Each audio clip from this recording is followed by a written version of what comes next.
let's go up in this cove over here, the wind blew the baitfish in there. No, the wind didn't have anything to do with blowing the baitfish up into a cove. You hear it a lot on the southern reservoirs. No, that's not what happened. Now what does happen, and food starts with algae, plankton. The phytoplankton, the plants, are the primary source of food in any lake.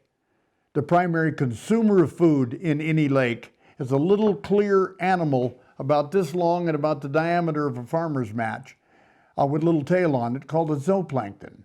And the only thing they can eat is phytoplankton. So wherever the phytoplankton is located today is where the zooplankton have got to go to eat.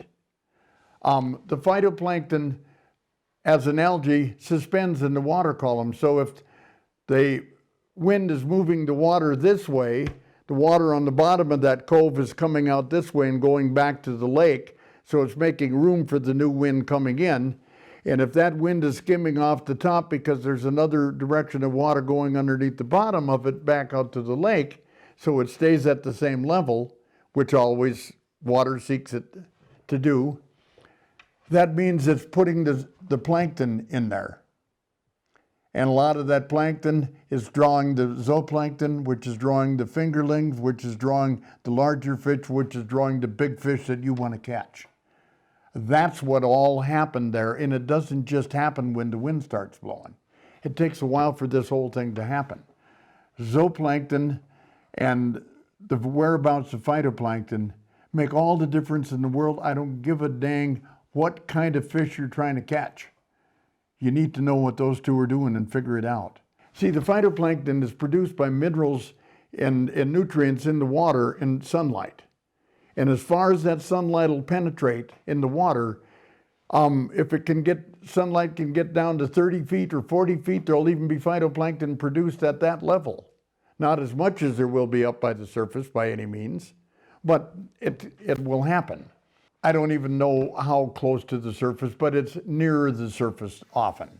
And a lot of times you can see in the evening, many times I've graphed it, where you can go out over the soft bottom when you got about 45 minutes or an hour left of daylight to fish, that last beautiful hour, and you can watch clouds of zooplankton coming up off of the bottom.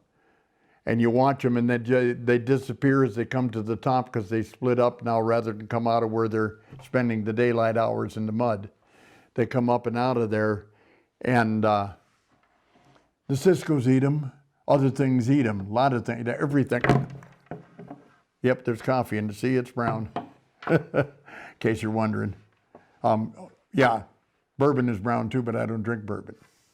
I drink scotch. How's that? Back onto what we were at. You need to spend time understanding how this whole thing, how God set it up. It's all set up to work in perfect balance and harmony no matter what. If it's a drought year, if it's a year of lots of rain, if it's a year of no wind, if it's a year of a lot of wind, there's ways for critters to survive. Now, can they do the same thing under any circumstance? No, they're no different than we are.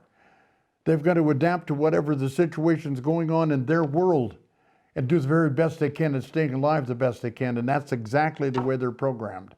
From the phytoplankton on up in the lake. That's where food starts. Again, phytoplankton are the primary source of food in any body of water, in the ocean, in any of the reservoirs down south, the lakes up here, the rivers, the Great Lakes, you name it. It's phytoplankton is the primary source of food.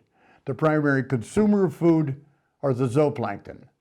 Learn about them, think about them when you're fishing, and it'll help you understand why you can maybe catch fish in places where you didn't expect to.